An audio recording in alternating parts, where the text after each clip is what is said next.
The day before my birthday, I woke up choking on my own breath. My father, dead for 7 years, had come to me in a dream. His voice was the same as the night he left this world, stern, urgent, protective. "Don't wear the dress your husband gave you." I shot up in bed, heart hammering. Because that dress, the one folded neatly in the garment bag, had arrived just 2 days earlier. A gift from my husband, a surprise, a gesture of love.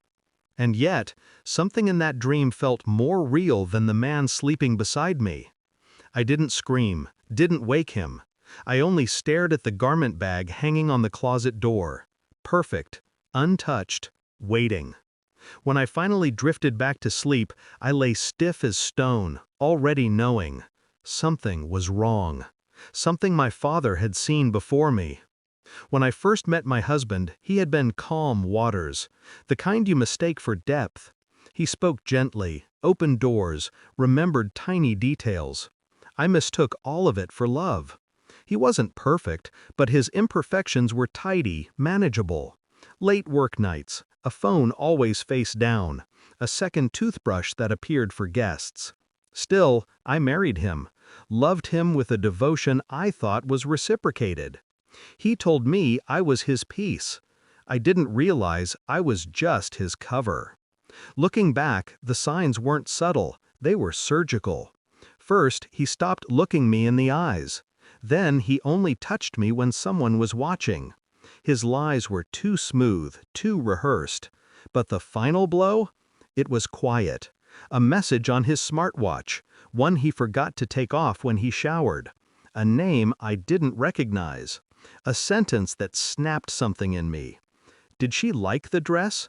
I can't wait to see her in it. Her, not me. My fingers trembled, but not from heartbreak. No, something colder settled inside me. Clarity. I didn't confront him. Not yet. Emotion is how he won. Silence would be how I ended him. I acted normal, warm even. Breakfasts, smiles, soft replies. I let him believe he still had control. Meanwhile, I traced everything. His finances, his hidden accounts, the places he went after late meetings. The woman he thought was replacing me. She wasn't his soulmate. She was his leverage. A pawn in whatever plan he thought he was orchestrating. But the dress? The dress was something else. Why did he insist I wear it to my birthday dinner no matter what? Why did the seam feel too stiff? I took it to the seamstress, not the one he recommended, my own. When she opened the lining, her eyes widened. A tiny black pin. A transmitter. He wasn't just cheating, he was tracking me, recording me, preparing something. A setup? A trap? Insurance? I didn't care. Whatever game he was playing, I was done being the quiet piece on his board. First, I secured everything. My accounts, my inheritance, my father's property. All shifted quietly out of his reach. Then I gathered proof, enough to drown him legally. Photos, messages, transactions. The device in the dress, wrapped in an evidence bag. I even met the woman. Kind eyes, trembling hands. She had no idea the man she loved was married, or that he planned to pin something on me. Fraud, maybe. Infidelity. Something to break me before he left. I didn't blame her. I only told her the truth. She cried. Then she helped. Together we built a timeline clear enough to bury his reputation. My final move was simple. I invited him to my birthday dinner, at my father's old house, the only place where I felt strong. He walked into the dining room smiling, a rehearsed grin he used when he felt in control. "Where's your dress?" he asked. I met his eyes. Calm. I burned it. The smile cracked. I slid the evidence bag across the table. The transmitter inside glinted like a guilty heartbeat. His throat bobbed. "This isn't what you think. It's exactly what I think," I cut in. "And the police think so too." His face drained. Then I leaned in, lowering my voice. She knows everything. Every message, every lie, every plan you had for both of us." His breath hitched.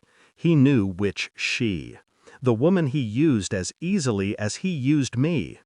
I watched the moment he realized it was over, not dramatically, but quietly, like a man realizing there was no air left in the room. He tried to speak, but I stood up. "You wanted to know who took your place?" I let the truth land slow and heavy. My father did. He came back to warn me. Even dead, he protected me more than you ever did alive. I walked out before he could stand, left him there, small, exposed, collapsing under the weight of his own cruelty. He didn't chase me. He couldn't. By morning, everything was done. The accounts frozen, the legal papers filed, the woman gone from his life, and his reputation, once polished, now ash. As for me, I didn't cry, didn't shake. I simply exhaled, feeling the first real breath of freedom. My father had spoken. I had listened. And the man who tried to replace him found out exactly where he stood. Nowhere near me.